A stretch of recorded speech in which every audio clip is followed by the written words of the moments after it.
Atomic structure के lecture number 9 में आपका हार्दिक स्वागत है। आज इस लेक्चर में हम पढ़ेंगे electronic configuration of the elements, तत्वों के इलेक्ट्रॉनिक विन्यास। तत्वों के इलेक्ट्रॉनिक विन्यास उनके विशिष्ट गुण हैं जिनके द्वारा उनके भौतिक एवं रासायनिक गुण संचालित होते हैं। अतः तत्वों की केमिस्ट्री में उनके इलेक्ट्रॉनिक कॉन्फ़िगरेशन का विशेष महत्व होता है। इलेक्ट्रॉनिक कॉन्फ़िगरेशन ज्ञात करने के लिए हमें दो जानकारी होना आवश्यक है। सबसे पहले तो इलेक्ट्रॉनों की संख्या और दूसरा कक्षकों में ऑर्बिटल्स में इलेक्ट्रॉनों के बनने का जो ऑर्बिटल्स का जो एनर्जी ऑर्डर है वो। तो सबसे पहले इलेक्ट्रॉनों की संख्या।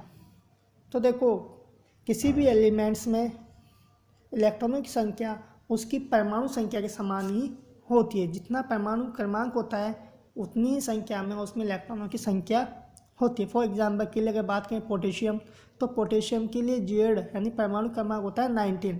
तो पोटेशियम में इलेक्ट्रॉन भी कितने होंगे? 19। ठीक है, जितने प्रोटॉन होते हैं उतने ही इलेक्ट्रॉनों की संख्या होती है। अब आयन होते हैं कोई, अगर मान लो कोई इलेक्ट्रॉन निकाल देता है तो इलेक्ट्रॉन निकाल कर वो क्या बनाता है? कैटायन, धनायन। और अगर कोई इलेक्ट्रॉन ग्रहण करता है तो वो क्या बनाता है? ऋणायन। तो धनायनों में इलेक्ट्रॉनों की संख्या जेड माइनस कितने इलेक्ट्रॉन्स उसने निकाले उनकी संख्या होगी, और ऋणायनों में इलेक्ट्रॉनों की संख्या जेड प्लस कितने इलेक्ट्रॉन उन्होंने एक्सेप्ट किए उसकी संख्या होगी। ठीक है, यानी कि जो चार्ज होता है कैटायंस में जेड माइनस उस पर जो चार्ज है और एनायन में जेड प्लस उसका चार्ज है। दूसरी बात कहते हैं ऑर्बिटल्स के बनने का ऊर्जा का क्रम। तो यानी हाफ-बाउ प्रिंसिपल अपन पढ़ चुके हैं, तो उसके अकॉर्डिंग हम इलेक्ट्रॉनिक कॉन्फ़िगरेशन बनेंगे। हम पढ़ चुके हैं हाफ-बाउ प्रिंसिपल्स में कि इलेक्ट्रॉन सबसे पहले निम्न ऊर्जा के ऑर्बिटल्स में भरे जाते हैं, फिर बाद में हाई ऊर्जा के ऑर्बिटल्स में भरे जाते हैं। और इस जो पेनिट्रेशन पावर होती है ऑर्बिटल्स की, पेनिट्रिंग पावर, वो सबसे ज़्यादा होती है एस की, फिर पी, फिर डी, फिर एफ। यानी एस ऑर्बिटल्स न्यूक्लियस के सबसे पास में होते हैं, फिर पी ऑर्बिटल, फिर डी ऑर्बिटल, फिर एफ ऑर्बिटल। तो इस प्रकार से जो एनर्जी ऑर्डर है एस ऑर्बिटल्स का सबसे कम होगा, फिर पी का, फिर डी और सबसे कम फिर एफ का। ठीक है, यानी कि एनर्जी सबसे ज़्यादा किसकी होगी? एफ की। The distribution arrangement of all the electrons in an atom is called as electronic configuration. Clear? किसी भी एटम में इलेक्ट्रॉनों का जो डिस्ट्रीब्यूशन अरेंजमेंट है उसी को क्या बोलते हैं? Electronic configuration. By following all the rules of aufbau principle the electronic configuration of any atom can be determined. There are two methods for the presentation of electronic configuration. First, the number of electrons are written as the upper script of the symbol of that orbital on right hand side. Clear? Electronic configuration present करने के दो model हैं, दो method है। पहला method है जिसमें इलेक्ट्रॉनों को ऑर्बिटल के सिंबल के ऊपर राइट साइड में लिखा जाता है। जैसे अगर मान लो पी में 3 इलेक्ट्रॉन है, जैसे आगे अभी देखेंगे इसमें। दूसरा है the orbitals are represented as small boxes in which electrons are presented by arrow. ठीक है, दूसरा प्रेजेंटेशन किस प्रकार से दे सकते हैं कि ऑर्बिटल्स को बॉक्स के रूप में दिखाया जाता है, उसमें इलेक्ट्रॉनों को एरो के द्वारा प्रेजेंट किया जाता है। The direction of points of the arrow shows the direction off spin off the electron. जो एरो की जो डायरेक्शन है वह इलेक्ट्रॉन की स्पिन की डायरेक्शन होती है। The points of parallel electrons are shown upward where as the pairing is shown in opposite direction downwards. These are called orbital और बॉक्स डायग्राम। ठीक है, तो यहाँ पर देखो मैं कुछ एलिमेंट्स है उनका अपन इलेक्ट्रॉनिक कॉन्फ़िगरेशन लिखते हैं, और इसमें एक लास्ट में एक ट्रिक भी बताऊँगा मैं, जिससे आप किसी भी एलिमेंट का electronic configuration with in seconds आप निकाल सकते हो। बहुत ही ईजी ट्रिक है, तो इसके लिए आपको वीडियो को कंप्लीट देखना पड़ेगा, पूरा देखना पड़ेगा। तो देखो, हाइड्रोजन का परमाणु क्रमांक कितना होता है? 1। तो ऑर्बिटल सबसे पहले किस में जाएगा? 1s1 में।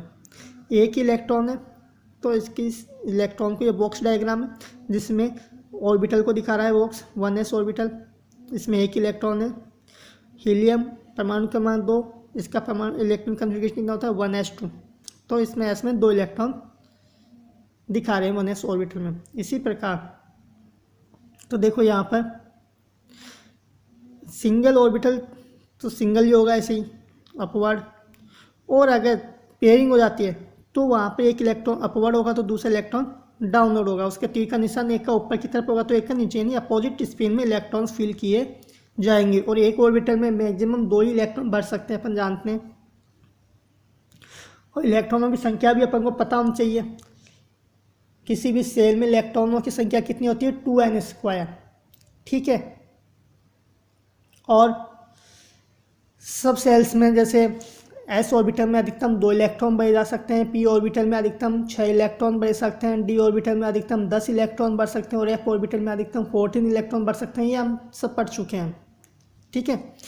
अब बात करते हैं लिथियम। लिथियम का एटॉमिक नंबर 3, तो इसका जो इलेक्ट्रॉनिक कन्फिग्रेशन होगा 1s2 2s1, 1s2 2s1। Beryllium 1s2 2s2। अब देखो 1s2 हो गया, 2s2 और यहाँ 2p भी है, तो फोर्थ इलेक्ट्रॉन है वह 2p में जाकर किस में जा रहा है, 2s में जा रहा है। क्यों? क्योंकि यहाँ पर जो एनर्जी हो रहा है देखो 1s का सबसे कम एनर्जी 2s और फिर 2p की, तो एनर्जी गैप होने के कारण जो फोर्थ इलेक्ट्रॉन है वह 2p में न जाकर किस में जाएगा, 2s में, लोअर एनर्जी में भरा जाएगा। इसी प्रकार बोरोन का देखो B5 1s2 2s2 2p1, इसमें अब एक इलेक्ट्रॉन p में, कार्बन में 1s2 2s2 2p6, ठीक है। तो यहाँ पर ये भी अपन ने अभी पढ़ चुके हैं हम कि इलेक्ट्रॉन्स सेम एनर्जी के ऑर्बिटल्स में पहले एक एक करके भरे जाते हैं। अब यहाँ पर देखो कार्बन में जो ये 6 नंबर का इलेक्ट्रॉन है, ये इलेक्ट्रॉन यहाँ पर पेयरिंग न होकर वैकेंट ऑर्बिटल में जा रहा है, क्लियर। यानी सबसे पहले अपन को सेम एनर्जी के वैकेंट ऑर्बिटल्स को कंप्लीट करना है, उसके बाद में फिर पेयरिंग स्टार्ट करनी है। इसी प्रकार N7 यानी नाइट्रोजन का 1s2 2s2 2p3 हो गया। ऑक्सीजन में पेयरिंग स्टार्ट हो जाएगी, फिर पेयरिंग स्टार्ट होती है, जैसे नियॉन, इसमें नियॉन में। तो इस प्रकार से अपन को इलेक्ट्रॉनिक कन्फिग्रेशन बनना है। और भी एलिमेंट्स देख सकते हैं अपन, जैसे 11 से लेकर 18 तक, ठीक है। यहाँ पर आप देखो 2 प्रकार से इलेक्ट्रॉनिक कन्फिग्रेशन बन रखा है, एक तो फुल इलेक्ट्रॉन कन्फिग्रेशन और एक होता है कंडेंस इलेक्ट्रॉन कन्फिग्रेशन। इसी प्रकार 19 से लेकर 36 तक इलेक्ट्रॉनिक कन्फिग्रेशन इस प्रकार से भरे जा रहे हैं। तो यहाँ पर आप देखो कि सबसे पहले इलेक्ट्रॉन्स एक एक करके भरे जाते हैं, लेकिन यहाँ पर कुछ अपवाद है, जैसे क्रोमियम, इसमें कॉपर। क्रोमियम में देखो 4s1 3d5 है और कॉपर में 4s1 3d10 है। तो यहाँ पर क्रोमियम में हाफ इलेक्ट्रॉनिक कन्फिग्रेशन प्राप्त हो रहा है, इसीलिए जो 4s इलेक्ट्रॉन है एक, वह किस में चला जाता है, 3d में, क्लियर। और कॉपर में देखो 3d10 इलेक्ट्रॉनिक कन्फिग्रेशन प्राप्त होता है जब ये 4s इलेक्ट्रॉन एक जाएगा, क्योंकि होना तो क्या चाहिए था 3d9 4s2, लेकिन फुल फिल इलेक्ट्रॉन कन्फिग्रेशन करने के लिए 4s के इलेक्ट्रॉन किस में चला गया, 3d में। तो यहाँ पर फुल फिल इलेक्ट्रॉनिक कन्फिग्रेशन प्राप्त होता है। और हम जानते हैं कि हाफ फिल्ड और फुली फिल्ड इलेक्ट्रॉनिक कन्फिग्रेशन वाले ऑर्बिटल्स की स्टेबिलिटी ज़्यादा होती है compare to partially filled electronic configuration वाले ऑर्बिटल्स से, क्लियर। जब 3d ऑर्बिटल्स में इलेक्ट्रॉन कंप्लीट हो गए तो बाद में इलेक्ट्रॉन किस में भरे जा रहे हैं, p ऑर्बिटल्स में। तो इस प्रकार से इलेक्ट्रॉनिक कन्फिग्रेशन को अपन फिल करते हैं। ये टेबल में आप देख सकते हो जो स्टार्टिंग के 2 ग्रुप्स हैं उनको बोलते हैं s ब्लॉक, क्योंकि इसमें अंतिम इलेक्ट्रॉन है वो s ऑर्बिटल में प्रवेश करता है। इसका जो इलेक्ट्रॉनिक कन्फिग्रेशन होता है, जो फर्स्ट ग्रुप है जिसको फर्स्ट A भी बोलते हैं या ग्रुप नंबर 1 भी बोलते हैं, उसमें जो अंतिम इलेक्ट्रॉन है वो किस में जाएगा, उस s ऑर्बिटल में। तो 1s1 इसका इलेक्ट्रॉनिक कन्फिग्रेशन क्या होता है, ns1। n क्या है, प्रिंसिपल क्वांटम नंबर या सेल नंबर बोल सकते हैं। सेकेंड वाले जो है s ऑर्बिटल, उसका इलेक्ट्रॉनिक कन्फिग्रेशन क्या होता है, ns2।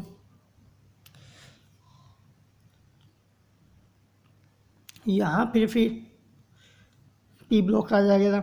तो p ब्लॉक का जो इलेक्ट्रॉनिक कन्फिग्रेशन होता है, देखो यहाँ पे 1 है और 2 है, फर्स्ट है, सेकेंड है, सेकेंड वर्ग का, 13 वाले का थर्ड है, फोर्थ है, फिफ्थ है, सिक्स है, सेवन्थ है और एट्थ है, ठीक है। तो यानी 18 ग्रुप्स होते हैं पीरियडिक टेबल में और कितने पीरियड्स होते हैं? 7 पीरियड्स होते हैं। आवर्त कितने होते हैं? 7। तो यहाँ पर देखो एस ब्लॉक और पी ब्लॉक को हम बोलते हैं मेन ग्रुप एलिमेंट्स, जिसमें इलेक्ट्रॉन्स होते हैं उनको क्या बोलते हैं? Main group elements. डी इलेक्ट्रॉनों को बोलते हैं ट्रांजिशन एलिमेंट्स और एफ वालों को बोलते हैं इनर ट्रांजिशन एलिमेंट्स। क्लियर? तो यहाँ पर ये आवर्त सारणी को दिखाई गई है आपको। तो इसमें जो इलेक्ट्रॉनिक कंजुगेशन में दे रखा है उसको हम निकालेंगे बाद में। देखो किस प्रकार से निकालते हैं। कंडेंस इलेक्ट्रॉनिक कंजुगेशन निकालने के लिए सबसे पहले आप लोगों को जो नोबल गैसेज हैं उनका इलेक्ट्रॉनिक क्रमांक यानी उनका परमाणु क्रमांक और उनका सेल नंबर अपन को याद होना चाहिए। जैसे helium, neon, argon, krypton, xenon और रेडॉन। ये क्या है? नोबल गैसेज है। क्लियर? इसको याद करने का तरीका है नीरज आर करे एक्स रे, इस प्रकार से हम इसको याद कर सकते हैं। हीलियम का परमाणु क्रमांक, इसमें हीलियम कितने होते हैं? 2, नियोन का 10, ऑर्गन का 18, क्रिप्टॉन का 36, जीनॉन का 54 और रेडॉन का 86। ये इसका परमाणु क्रमांक है, यानी कितनी संख्या में इसमें इलेक्ट्रॉन्स भी हैं। क्लियर? हीलियम की जो n बराबर सेल है वो कितना होता है? 1, नियोन का 2, आर्गन का 3, क्रिप्टॉन का 4, जीनॉन का 5 और रेडॉन का 6। क्लियर? अब हमें सबसे पहले तो याद होना चाहिए नोबल गैसेज, उनका परमाणु, उनका सेल नंबर। ये याद रहेगा तो हम किसी भी एटॉमिक नंबर वाले का इलेक्ट्रॉनिक कंजुगेशन निकाल सकते हैं। फॉर एग्जांपल मेरे को इलेक्ट्रॉनिक कंजुगेशन निकालना है, जैसे किसी का एटॉमिक नंबर है 114, 114 एटॉमिक नंबर है। ठीक है, इसका अपन को निकालना है इलेक्ट्रॉनिक कंफिगरेशन। तो इसके लिए आप सबसे पहले देखो कि जो एटॉमिक नंबर जिस दे रखा है 114, इससे जस्ट कम वाली नोबल गैस का एटॉमिक नंबर कितना है? ठीक है, तो इससे जस्ट पहले कौन सी? रेडॉन, इसका 86 है। तो आप इस नोबल गैस को किस में लिखते हैं अपन? ब्रैकेट में। पहले तो इसको लिख दो। अब इसका सेल नंबर याद होना चाहिए, कितना है? 6। ठीक है, 6।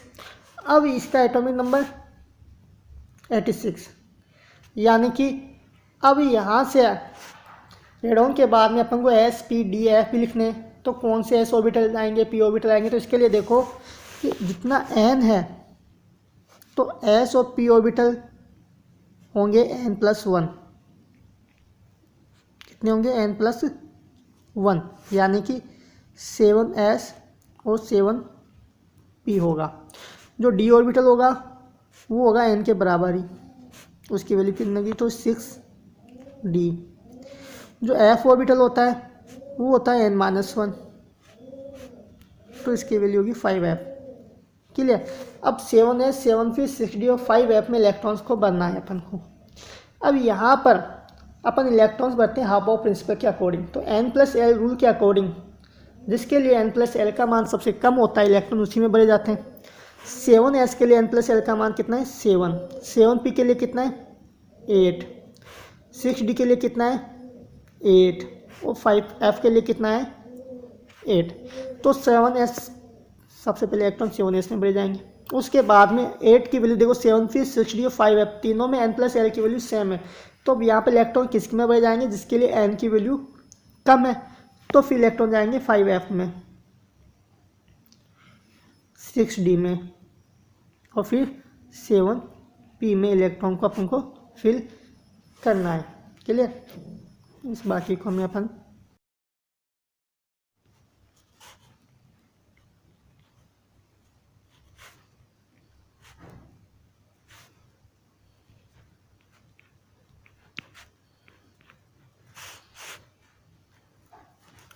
रेडॉन के कितने इलेक्ट्रॉन हो गए? 86।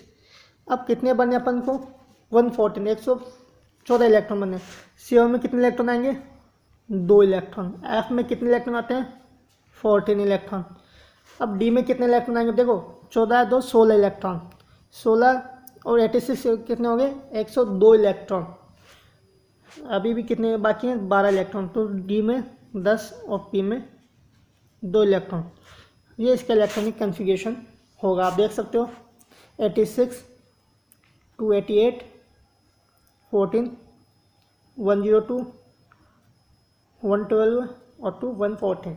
ठीक है, तो इस प्रकार से हम किसी भी एटॉमिक नंबर का इलेक्ट्रॉनिक कन्फिगरेशन बढ़ सकते हैं। फॉर एग्जांपल के लिए टेबल में देखते हैं अपन, जैसे यहाँ पर अपन को निकालना है मैंगनीज का। ठीक है, 25 वाले का इलेक्ट्रॉनिक कन्फिगरेशन अपन को निकालना है। ये कितना आ रहा है 25। क्लियर। तो जब कंडेंस अपन लिखेंगे इलेक्ट्रॉनिक कन्फिगरेशन तो 25 किसके बाद में आता है ऑर्गन के बाद में। ऑर्गन का कितना है 18। ठीक है, अब है ने आर यानी कि इसके लिए एन की वैल्यू कितनी है ये 3। तो एस और पी कौन सा होगा इसका, एस ऑर्बिटल होगा 4s, पी ऑर्बिटल होगा 4p और डी ऑर्बिटल कौन सा होगा 3d। क्लियर। और 2f होता नहीं है। ठीक है, तो यहाँ पर अब n+l की वैल्यू सबसे ज़्यादा किसकी है, सबसे कम किसकी है देखो n+l इसके लिए 4, इसके लिए 5 और इसके लिए 5। तो सबसे पहले इलेक्ट्रॉन किस में जाएगा 4s में, फिर 3d में और फिर 4p में।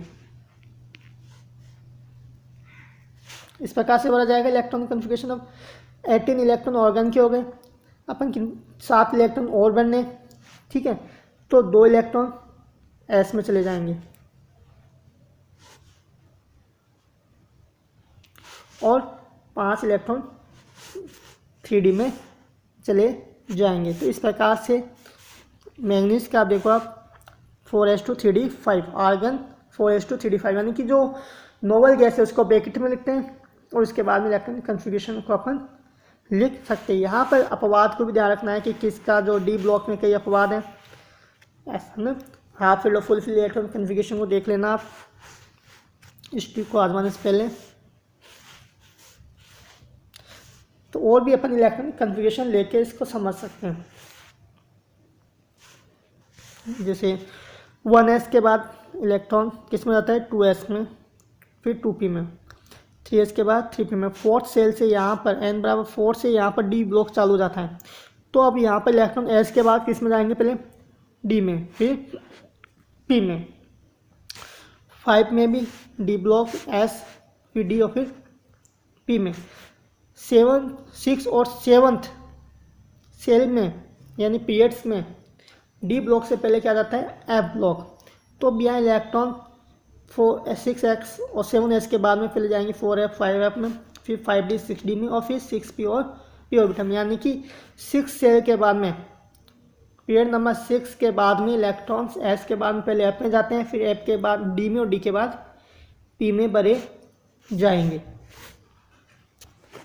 अब बात करते हैं electronic configuration of ions. Ions का इलेक्ट्रॉनिक कन्फिगरेशन किस प्रकार से निकालते हैं देखो।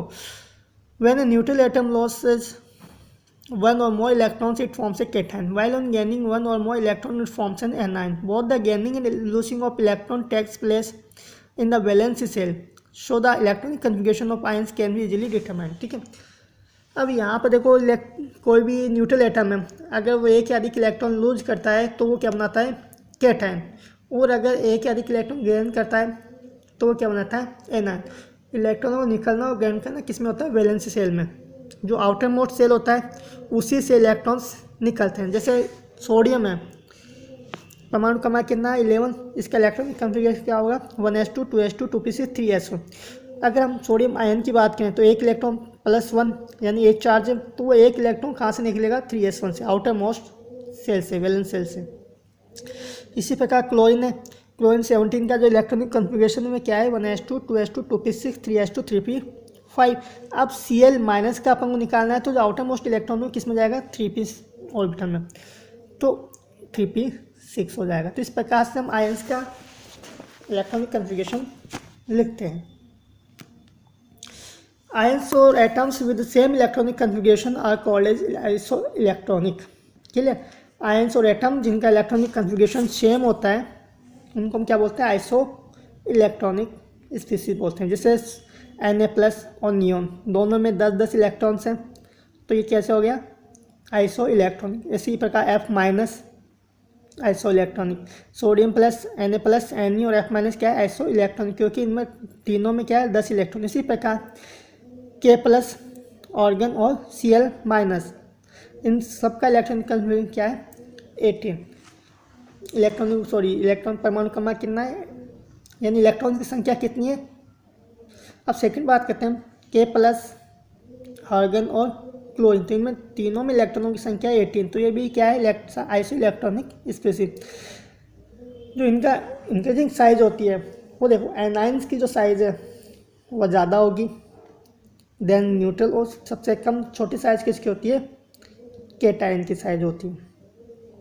क्लियर, क्योंकि केटाइंस में जो है आउटर मोस्ट से जब इलेक्ट्रॉन निकल जाते हैं तो बाहर वाले इलेक्ट्रॉन्स पर जो है इफेक्टिव न्यूक्लियर चार्ज ज़्यादा होने के कारण क्या होता है, इसकी साइज छोटी हो जाती है। क्लियर, जबकि एनाइंस में इलेक्ट्रॉन्स एक्स्ट्रा इलेक्ट्रॉन्स सारे हैं, तो वहाँ पर जेड इफेक्टिव की वैल्यू क्या हो रही है, कम हो रही है, वहाँ रिपल्सन ज़्यादा हो रहा है इलेक्ट्रॉन्स के बीच में, तो वो उसकी साइज़ क्या हो जाती है, इंक्रीज हो जाती है। तो सबसे कम साइज केटाइन, फिर न्यूट्रल, फिर सबसे ज़्यादा साइज किसकी होगी, एनाइन की। अब बात करते हैं कैटेगरी ऑफ इलेक्ट्रॉन्स। तो इलेक्ट्रॉन्स को हम 3 कैटेगरी में डिवाइड कर सकते हैं। सबसे पहला इनर कोर इलेक्ट्रॉन्स। इनर या core electrons are those an atom has in common with the previous noble gas and any completed transition series. They fill all the lower energy levels of an atom.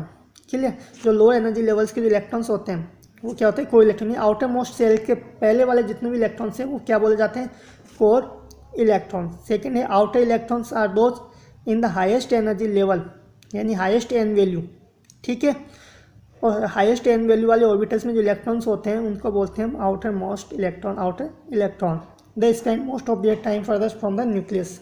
Nucleus से जो अपना अधिकतम time है वो nucleus से दूर ही spend करते हैं। जैसे सोडियम का ले लो, 1s2 2s2 2p6 3s1, तो 3s1 वाले इलेक्ट्रॉन्स क्या हैं, आउटर इलेक्ट्रॉन या वैलेंस इलेक्ट्रॉन बोल सकते हैं। और जो अंदर वाले सेल्स के इलेक्ट्रॉन्स हैं वो क्या है, इनर इलेक्ट्रॉन्स। क्लियर, अब थर्ड है valence electrons. Valence electrons are those involved in forming compounds. Valence electron कौन होते हैं, जो कि कंपाउंड्स के फॉर्मिंग में, बॉन्डिंग में पार्टिसिपेट करते हैं। मेन ग्रुप एलिमेंट्स के लिए जो आउटर इलेक्ट्रॉन्स होते हैं वही वैलेंस इलेक्ट्रॉन्स होते हैं, जबकि जो ट्रांजिशन एलिमेंट्स हैं उनके लिए आउटर NS इलेक्ट्रॉन्स के अलावा जो N-1D के इलेक्ट्रॉन्स है वो भी वैलेंस इलेक्ट्रॉन्स में काउंट होते हैं। क्लियर, क्योंकि वहाँ से केमिकल बॉन्डिंग में डी ब्लॉक के इलेक्ट्रॉन्स भी पार्टिसिपेट करते हैं। तो थ्रू द मेटल्स जैसे आयरन, जिंक, आयरन जो जेड परमाणु क्रमांक 26, थ्रू जिंक जिसका परमाणु क्रमांक है 30, may use only a few it में of their d electrons in bonding. ये रेफरेंसेज हैं। धन्यवाद।